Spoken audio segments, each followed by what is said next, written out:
Everyone, welcome back to my channel. SSLC 2021 science related ಆಗಿ chapter wise ಅದರಲ್ಲೂ physics ಅಲ್ಲಿ chapter wise discuss ಮಾಡ್ತಾ ಬರ್ತಿದ್ದೀನಿ. ಈಗ ಆಲ್ರೆಡಿ ನಾನು ಎಲೆಕ್ಟ್ರಿಸಿಟಿಲಿ 2 ಸೆಷನ್ ಮಾಡಿದ್ದೀನಿ, ಒಂದು ಕಾನ್ಸೆಪ್ಟ್ ಬೇಸ್ಡ್, ಇನ್ನೊಂದು problem based. Next magnetic effects of electric current. Next ಅದ್ರ ಜೊತೆಗೆ ಲೈಟ್ ಲೆಸನ್, ಅದರಲ್ಲೂ concept based numerical problems. So today I am going for last lesson in physics part, that is sources of energy. ಬಯಾಲಜಿಲಿ ಏನಾದರೂ doubts ಇದ್ರೆ ಅಥವಾ ಯಾವ್ದಾದ್ರು ಒಂದು clarification ಬೇಕು ಅನ್ನೋದಾದ್ರೆ study of science channel refer ಮಾಡಿ. ಸೊ ಈ ಲೆಸನ್ ನಾವು ಪರ್ಟಿಕ್ಯುಲರ್ಲಿ ಸೋರ್ಸಸ್ ಆಫ್ ಎನರ್ಜಿ ನೋಡೋದಾದ್ರೆ ಎರಡು ಮಾಡೆಲ್ ಪೇಪರ್ 1 ಮಾಡೆಲ್ ಪೇಪರ್ 2 ಎರಡನ್ನೂ ಕಂಪೇರ್ ಮಾಡಿದ್ರೆ the weightage of this lesson is 2, ಅಂದ್ರೆ 2 ಮಾರ್ಕ್ಸ್ ಅಥವಾ 2 ಕ್ವೆಶನ್ಸ್ ಕೊಡ್ತಾರೆ. ಈ 2 ಕ್ವೆಶನ್ಸ್ ಯಾವ ತರ ಕೊಡಬಹುದು, ಯಾವ ತರ ಕೇಳಬಹುದು ಅನ್ನೋದೇಳಿ ನಾನೊಂದಷ್ಟು ಲಿಸ್ಟ್ ಮಾಡಿದ್ದೀನಿ. ನಿಮ್ಗೆ ಈ ಪರ್ಟಿಕ್ಯುಲರ್ಲಿ ನಾವು ಈ ಲೆಸನ್ ಅಂತ ತಗೊಂಡಾಗ ನಿಮ್ಗೆ different types of energy sources ಇದೆ, ಹೌದಾ? Solar energy, thermal energy, hydro power energy, wind energy, ocean energy, wave energy, geothermal energy, nuclear energy, ಈ ತರ ಡಿಫ್ರೆಂಟ್ ಟೈಪ್ಸ್ ಆಫ್ ಎನರ್ಜೀಸ್ ಇದೆ. ಈ ಎನರ್ಜೀಸ್ ಬಗ್ಗೆ ನೀವು ಡೀಟೇಲ್ ಆಗಿ ಅರ್ಥ ಮಾಡ್ಕೊಂಡ್ರೆ ಡೆಫಿನೆಟ್ಲಿ ಯಾವುದೇ ಕ್ವೆಶನ್ಸ್ ಕೊಟ್ಟರು ನೀವು ಆನ್ಸರ್ ಮಾಡಬಹುದು. ಈಗ ನಾನು ಒಂದೊಂದೇ ಎನರ್ಜಿ ಇನ್ ಡೀಟೇಲ್ ನಾನು ಹೋಗ್ತಾ ಇಲ್ಲ. ಸೊ ಒಂದೊಂದು ಎನರ್ಜಿಗೂ ರಿಲೇಟೆಡ್ ಆಗಿರುವಂತ ನಾನು ಒಂದೊಂದು ಕ್ವೆಶನ್ಸ್ ನಾನು ಇಲ್ಲಿ ಮಾಡಿದ್ದೀನಿ. ಆ ಕ್ವೆಶನ್ಸ್ ನ ಎಕ್ಸ್ಪ್ಲೈನ್ ಮಾಡ್ತಾ ಮಾಡ್ತಾ ನಿಮ್ಗೆ ಆ ಎನರ್ಜಿ ಬಗ್ಗೆ ಕ್ಲಾರಿಟಿಯನ್ನ ಕೊಡ್ತಾ ಹೋಗ್ತೀನಿ. ಓಕೆ, ಬಟ್ ನಾವು ರೆಡ್ಯೂಸ್ಡ್ ಸಿಲೆಬಸ್ ನೋಡೋದಾದ್ರೆ ಎಷ್ಟೋ ಸರಿ ಸೋಲಾರ್ ಎನರ್ಜಿ ಇಲ್ಲ ಅಂತ ಕೊಟ್ಟಿದ್ರು, ಬಟ್ ಆದ್ರೂ ಇದೆ, ಆಯ್ತಾ? So wave energy, ocean energy ಇಲ್ಲ, ಆದ್ರೂ ಆ ತರ ಕ್ವೆಶನ್ಸ್ ಬರ್ತಾ ಇದೆ. ಸೊ ಸೇಫರ್ ಸೈಡ್ ಏನು ಅಂತಂದ್ರೆ ಫಾಸಿಲ್ ಫ್ಯೂಯಲ್ಸ್, ಅಂದ್ರೆ ಫಾಸಿಲ್ ಫ್ಯೂಯಲ್ಸ್ ಒಂದು ಬಿಟ್ಟು ಇನ್ನು ಉಳಿದಿದ್ದಷ್ಟು ನೀವು ಪ್ರಾಕ್ಟೀಸ್ ಮಾಡಬೇಕಾಗತ್ತೆ ಈ ಲೆಸನ್ ಅಲ್ಲಿ. Question character of an ideal fuel ಅಂತ ಇದೆ ಫಸ್ಟ್ ಕ್ವೆಶನ್. ಇದು ಫಸ್ಟ್ ನಿಮ್ಮ ಟೆಕ್ಸ್ಟ್ ಬುಕ್ ಸೋರ್ಸಸ್ ಆಫ್ ಎನರ್ಜಿಲಿ ನಾವು ಫಸ್ಟ್ ಕಾನ್ಸೆಪ್ಟ್ ನೋಡೋದೇ ಈ ಕಾನ್ಸೆಪ್ಟ್ ಮೇಲೆ. ಕ್ಯಾರೆಕ್ಟರಿಸ್ಟಿಕ್ಸ್ ಆಫ್ ಐಡಿಯಲ್ ಫ್ಯೂಯಲ್ ಅನ್ಬೋದು, ಗುಡ್ ಫ್ಯೂಯಲ್ ಅಥವಾ ಬೆಸ್ಟ್ ಫ್ಯೂಯಲ್, ಯಾವ ತರ ಬೇಕಾದ್ರೂ ಕೊಡ್ಬೋದು. ಸೊ ಈಗ ಒಂದೊಂದೇ ನೋಡ್ತಾ ಬರೋಣ ನೋಡಿ. ಫಸ್ಟ್ ಒನ್ ಏನ್ ಕೊಟ್ಟಿದ್ದಾರೆ, must release more energy upon combustion ಅಂತ ಕೊಟ್ಟಿದ್ದಾರೆ. ಕಂಬಷನ್ ಅಂತಂದ್ರೆ ಆಫ್ಟರ್ ಬರ್ನಿಂಗ್ ಅಂತ ಹೇಳಿ, ಅಂದ್ರೆ ನೀವೇನೋ ಒಂದು small amount of energy source ನ ಬರ್ನ್ ಮಾಡಿದ್ರೆ ಲಾರ್ಜ್ ಎನರ್ಜಿನ ರಿಲೀಸ್ ಮಾಡಬೇಕು. ಎಸ್, ಅದನ್ನ ನಾವು ಐಡಿಯಲ್ ಫ್ಯೂಯಲ್ ಅಂತ ಕರಿತೀವಿ. So this is one of the characteristics.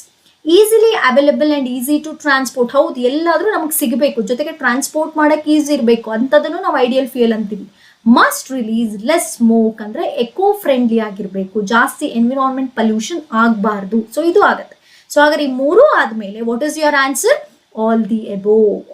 ಕೆಲವೊಂದು ಟೈಮ್ ಏನಾಗುತ್ತೆ, ಮಸ್ಟ್ ರಿಲೀಸ್ ಮೋರ್ ಸ್ಮೋಕ್ ಅಂತ ಕೊಟ್ರೆ ಅದಾಗಲ್ಲ, ಅಥವಾ ಎಲ್ಲೂ ನಾಟ್ ಅವೈಲೇಬಲ್ ಈಸಿಲಿ ಅಂತ ಕೊಡ್ತಾರೆ, ಅದಾಗಲ್ಲ. ಸೊ ಇಂಥದಕ್ಕೆ ನೆಗೆಟಿವ್ ನ ನೆನ್ಪಿಟ್ಕೊಳ್ಳಿ. ಸೊ 4ರಲ್ಲಿ ಯಾವುದು ಐಡಿಯಲ್ ಫ್ಯೂಗೆ ಪ್ರಾಪರ್ಟೀಸ್ ಅಥವಾ ಕ್ಯಾರೆಕ್ಟರಿಸ್ಟಿಕ್ಸ್ ಅಂತ ಕೇಳಿದ್ರೆ ಇಲ್ಲಿ ಕೊಟ್ಟಿರುವಂತ 3 ಆಯ್ತು. ಸೊ ನಾನೇನ್ ಮಾಡಿದೆ, I give all of these is answer.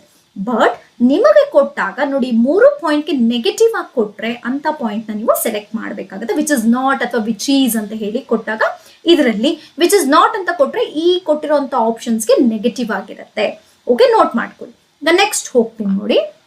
Next ಇರೋದು ನಿಮಗೆ first one energy, thermal power energy. Thermal power energy ಏನು? Thermal power energy which of these is use to run turbines in the thermal power plants ಅಂತ ಹೇಳ್ತಾರೆ. ಯಾವ ಬೈನ್ಸ್? ಇಲ್ಲಿ turbines ಅಂದ್ರೆ ಗೊತ್ತಿದೆ ಅಲ್ಲ, it is like it which converts mechanical energy, ಒಂದು ಮೆಕ್ಯಾನಿಕಲ್ ಆಗಿ ಕನ್ವರ್ಟ್ ಆಗುತ್ತೆ, ರೊಟೇಟ್ ಆಗುತ್ತೆ. ಸೊ ಅದನ್ನ ರೊಟೇಟ್ ಆಗಿ ಮಾಡೋದು ಯಾವುದು? Steam.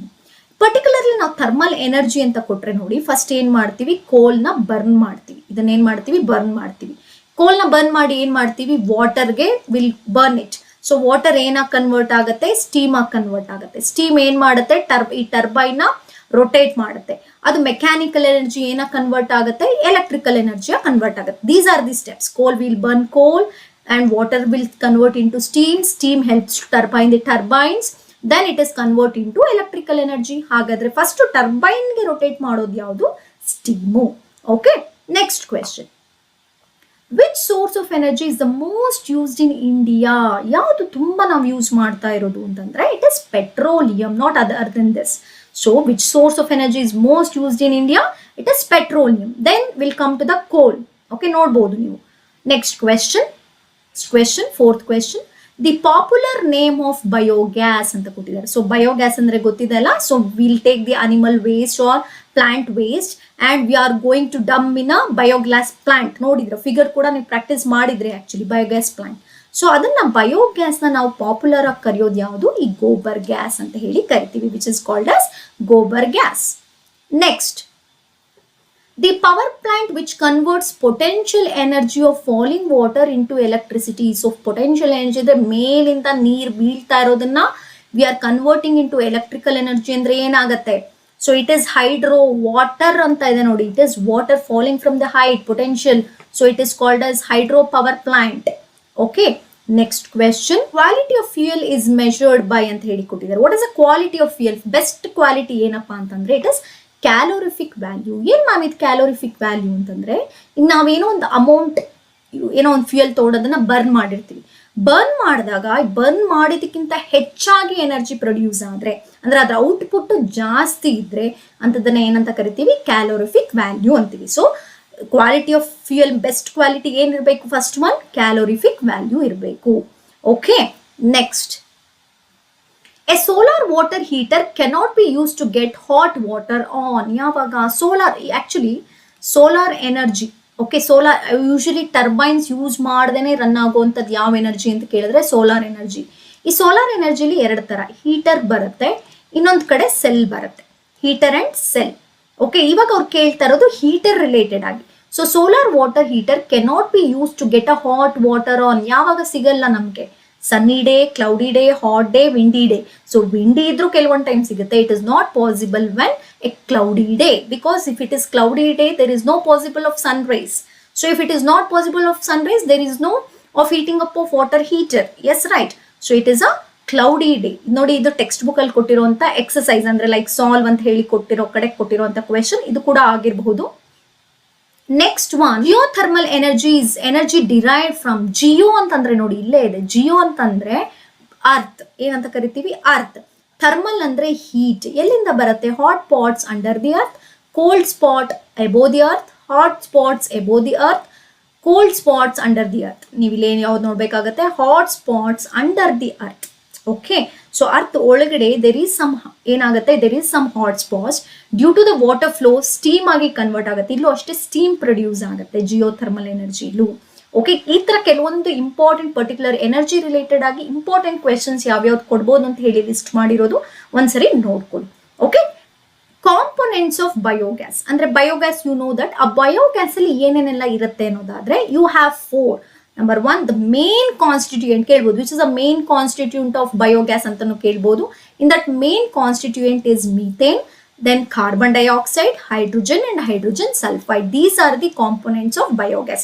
Usually hale pattern idiದ್ರೆ they may ask for 1 mark ಕೇಳ್ತಿದ್ರು which are the main components of biogas ಅಂತ ಹೇಳಿ. But here which are the components of biogas ಅಂತಾನು ಕೇಳ್ಬೋದು, which is the main constituent of biogas ಅಂತಂದ್ರೆ it is only the methane. Components of biogas ಅಂದ್ರೆ you have to remember all these 4. Okay, incorrect limitation of wind mill ಅಂತ ಕೊಟ್ಟಿದ್ದಾರೆ. Which is incorrect in this? ಯಾವ್ದು correct ಅಲ್ಲ ಅಂತ ಹೇಳಿ. Requires large area of land. Yes, this is correct, this is not incorrect. Cost of establishment is more. ಹೌದು, because of a wind mills ಎಲ್ಲ ಮಾಡಬೇಕು ಅಂದ್ರೆ there is a lot of cost. ಆಮೇಲೆ ಈ ಲೆಸನ್ ಅಲ್ಲಿ ಸ್ವಲ್ಪ ನೀವು ಜನರಲ್ ಆಗಿ ಥಿಂಕ್ ಮಾಡಬೇಕಾಗುತ್ತೆ. ಓಕೆ, ಎನರ್ಜಿ ಸೋರ್ಸ್ ಅಂತ ಬಂದಾಗ ಎಸ್ಟಾಬ್ಲಿಷ್ಮೆಂಟ್ ಆಗಿರ್ಬೋದು, advantages, disadvantages. Here limitation is nothing but a disadvantage. Next, requires alternate backup facility when there is no wind. ಖಂಡಿತ ಇದಾಗಲ್ಲ, ದಿಸ್ ಇಸ್ ದ ಇನ್ಕರೆಕ್ಟ್. ಯಾಕಂದ್ರೆ ನಿಮ್ಗೆ ವಿಂಡೇ ಮೇನ್, ವಿಂಡ್ ಮಿಲ್ ಅಂದ್ರೆ the main thing is windmill. So you cannot take the any backup facility for that. Next, wind speed must be 15 kilometre. ನೋಡಿ, 3 correct limitation. ಇದಾಗಲ್ಲ. ಯಾಕೆ ಅಂತಂದ್ರೆ if there is no wind you cannot go. Okay, ನೀವು ಯಾವುದೇ backup ಇಟ್ಕೊಳಕ್ ಸಾಧ್ಯನೇ ಇಲ್ಲ, ಇದಾಗೋದೇ ಇಲ್ಲ limitation. This is not the limitation. Okay, which is correct? Requires large area of land, cost of establishment is more, wind speed must be 15. Which is to limitation ಆಗುತ್ತೆ, ಇದು limitation ಆಗಲ್ಲ. Okay, next, reason for painting black for the inner surface area of solar cooker. This, observe this, which color is black? As you all know this, black color absorbs more energy or more heat. ಹೌದಲ್ಲ? So black color ನೀವು ನೋಡ್ಬೋದು, usually compared to other colors black color absorbs more heat. ಅದಕ್ಕೋಸ್ಕರ the main thing is to observe more heat. ಇಲ್ಲೂ ಅಷ್ಟೇ general ಆಗಿ think ಮಾಡಿ answer ಮಾಡಿ. Okay, next, which of these is eco friendly? ಯಾವುದು eco friendly? No, thermal power plant is not eco friendly, hydro power plant is not eco friendly, nuclear power plant is not eco friendly. Eco friendly is biogas plant. Okay, ಇದರಿಂದ ಯಾವುದೇ ತರ ಏನೂ ಆಗಲ್ಲ, because the wastage which come from biogas plant it is used as a manure. ನೀವು manure ಆಗಿ use ಮಾಡ್ಬೋದು, ಗೊಬ್ಬರವಾಗಿ. So ಯಾವುದೇ ತರ ಇಲ್ಲ. So this is biogas plant is eco friendly. Okay, next one, identify the wrong statement. ಇದರಲ್ಲಿ ಯಾವುದು wrong statement ನೋಡ್ಕೊಂಡು ಬರೋಣ. More planting of plants is essential for clean environment. Yes ಆಗುತ್ತೆ, this is correct. Actually this is correct. More planting of plants is essential for clean environment. Yes, this is correct. Gobar gas is used to produce the gobar gas is produced due to decomposition of animal and domestic waste. Yes, idu correct agide. Gobar gas how it is due to decomposition of animal and domestic waste. Correct. Ethane is the main component of gobar gas. Sarina? Ethane alla. So as we discussed before, it is methane agbeku. Methane is the main component of gobar gas. So this is wrong statement, and biogas is renewable source of energy, which is correct. So which is a wrong statement here? Ethane alla, it has to be methane. Okay. Next, waste of biogas plant can produce anta keltare. Waste of biogas plant can produce which one? They can produce manure. So fuel again use madala, cattle feed alla, biogas can reproduce alla, it can be used as a manure. ಗೊಬ್ಬರವಾಗಿ ನಾವೇನ್ ಮಾಡಬಹುದು, plants ಗೆ use ಮಾಡಬಹುದು. Okay, so this is a main one. Next question, the major problem in harnessing nuclear energies. ನೋಡಿ, ಪ್ರತಿಯೊಂದು ಎನರ್ಜಿನೂ cover ಆಗಿದೆ ಇದರಲ್ಲಿ. So ಏನು, what is a major problem in harnessing nuclear energy? ಏನು ತುಂಬಾ ಡಿಸ್ಅಡ್ವಾಂಟೇಜ್ ಏನು ಈ ನ್ಯೂಕ್ಲಿಯರ್ ಎನರ್ಜಿ ಅಂತಂದ್ರೆ, ಸ್ಪ್ಲಿಟ್ ನ್ಯೂಕ್ಲಿಯರ್ ಅಲ್ಲ, ಸಸ್ಟೈನ್ ದಿ ರಿಯಾಕ್ಷನ್ ಅಲ್ಲ, this one disposal of spend fuel safely. ಅಂದ್ರೆ ನ್ಯೂಕ್ಲಿಯರ್ ಎನರ್ಜಿ ಯೂಸ್ ಆದ್ಮೇಲೆ ಉಳಿದಿರೋ ಅಂತ ಡಿಸ್ಪೋಸಲ್ ಸ್ಪೆಂಡ್ ಫ್ಯೂಯಲ್ ನ ಡಿಸ್ಪೋಸ್ ಮಾಡೋದು ಕಷ್ಟ, ಇಲ್ಲಾಂದ್ರಲ್ಲೇ ಹಾಕಕ್ಕಾಗಲ್ಲ. Because it creates environment contamination ಆಗುತ್ತೆ. So it is not possible. So ಯಾವ್ದಿಲ್ಲಿ ಮೇಜರ್ ಪ್ರಾಬ್ಲಮ್ ಯಾವುದು? Disposal of spend fuel safely. This is the major problem of nuclear energy. Okay, next one, fuel used in thermal power plant is ಅಂತ ಕೇಳ್ತಾರೆ. Thermal power plant ಅಲ್ಲಿ ಯಾವ fuel use ಮಾಡ್ತಾರೆ ಅಂತಂದ್ರೆ, it is fossil fuels like coal, what we are talking about. So they are fossil fuels. Okay, thermal power plant ಅಲ್ಲಿ ಕೇಳ್ತಾರೆ, they are not particularly going for fossil fuels. Thermal power plant ಅಲ್ಲಿ ಯಾವ fuel use ಮಾಡ್ತಾರೆ ಅಂತಂದ್ರೆ, it is fossil fuels. Okay, next one, the required speed of turbines to generate electricity from wind energy ಅಂತ ಕೇಳ್ತಾರೆ. ಅಂದ್ರೆ wind speed minimum ಎಷ್ಟಿರಬೇಕು ಅಂತಂದ್ರೆ, it is 15 km/h ಇರಬೇಕು. So which is the minimum speed, 15 km/h. Okay, next question, in which of the following part anaerobic respiration takes place in biogas plant? ಯಾವುದರಲ್ಲಿ anaerobic respiration ಆಗುತ್ತೆ ಅನ್ನೋದಾದ್ರೆ, so we have different parts, right? So ಎಲ್ಲಿ ಆಗೋದು, it go with digester. Figure ನೋಡಿರ್ಬೋದಲ್ಲ biogas plant ಅಲ್ಲಿ. So slurry, gas outlet ಅಂತಿದೆ. ನಾವು ಇಲ್ಲಿ ರೆಸ್ಪಿರೇಷನ್ ಅಂದ್ರೆ ವಿತೌಟ್ ಎನಿ ಯಾವುದೇ ತರ ಏರ್ ಪಾಸ್ ಆಗದೇನೆ ಅಲ್ಲೇ ಡಿಕಾಂಪೋಸಿಷನ್ ಆಗೋದು ಎಲ್ಲಿ, in which place? It is digester. Okay, in a power station, coal is burned to heat water, produce steam, which further runs a turbine to generate electricity. This power station is, ನೋಡಿ ಆಗ್ಲೇ discuss ಮಾಡಿದ್ವಿ, ಏನಪ್ಪಾ, ಕೋಲ್ burn ಮಾಡ್ತೀವಿ, ಅದರಿಂದ water heat ಮಾಡ್ತೀವಿ, water steam ಆಗಿ convert ಆಗುತ್ತೆ, ಆ ಸ್ಟೀಮು ಟರ್ಬೈನ್ಸ್ ನ ರನ್ ಮಾಡುತ್ತೆ, then it is converted to electricity. ಯಾವುದು, ಫಸ್ಟ್ ಸ್ಟಾರ್ಟಿಂಗ್ ಅಲ್ಲೇ ಹೇಳಿದೆ, which is that it is a thermal power plant. So thermal power plant where we burn a coal to heat the water, where water converts into steam, then steam runs the turbines, then it generates electricity, which is thermal power plant. ಅದು ಉಳಿದಿದ್ದಲ್ಲ ಆಗಲ್ಲ ನೋಡಿ. Hydroelectric power ಅಂತಂದ್ರೆ where potential energy, where the motion of water which runs the turbines, then it is converted into electricity. ಅದೇ nuclear power plant ಅಲ್ಲ, because where we go for nuclear fission ಆಗುತ್ತೆ. Okay, next last question ನೋಡಿ, ocean thermal energy is due to ಅಂತ ಹೇಳಿ ಕೇಳ್ತಾರೆ. Ocean energy, thermal energy ಅಂದ್ರೆ the ocean energy ಯಾವ್ದ್ರಿಂದ ಆಗುತ್ತೆ? Energy stored by waves in the ocean? ಖಂಡಿತ ಅಲ್ಲ. Temperature difference at different levels in the ocean, pressure difference in different level of ocean, tides arrive out of in the ocean ಅಲ್ಲ, temperature difference ಆಗಿರುತ್ತೆ. So due to the temperature difference at different levels in the ocean, it creates the thermal energy or ocean energy. Ocean thermal energy. Okay, ಅಥವಾ ಈ thermal ಅನ್ನೋದು ಬೇಕಾಗಿಲ್ಲ, only we can say it as ocean energy because of temperature difference in different levels in the ocean. Okay, ಇದಿಷ್ಟು sources of energy related ಆಗಿ ಕೇಳುವಂತ important questions. ಅಂದ್ರೆ ಒಂದೊಂದು ಎನರ್ಜಿಲೂ ಯಾವ್ಯಾವ ತರ ಕ್ವೆಶನ್ಸ್ ಕೇಳ್ತಾರೆ ಅನ್ನೋದು.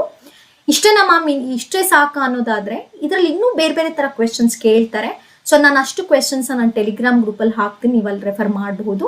ಸೊ ವಿಡಿಯೋ ನಿಮಗೆ ಇಷ್ಟ ಆಗಿದೆ, ಹೆಲ್ಪ್ಫುಲ್ ಅನ್ನೋದಾದ್ರೆ ನಿಮ್ಮ ಫ್ರೆಂಡ್ಸ್ ಜೊತೆ ಶೇರ್ ಮಾಡಿ, ಲೈಕ್ ಮಾಡಿ. ನನ್ನ ಮುಂದಿನ ಸೆಷನಲ್ಲಿ ನಾನು ಲೈವ್ ಕ್ವಿಜ್ ಮಾಡ್ತೀನಿ ಮ್ಯಾಥ್ಸಲ್ಲಿ.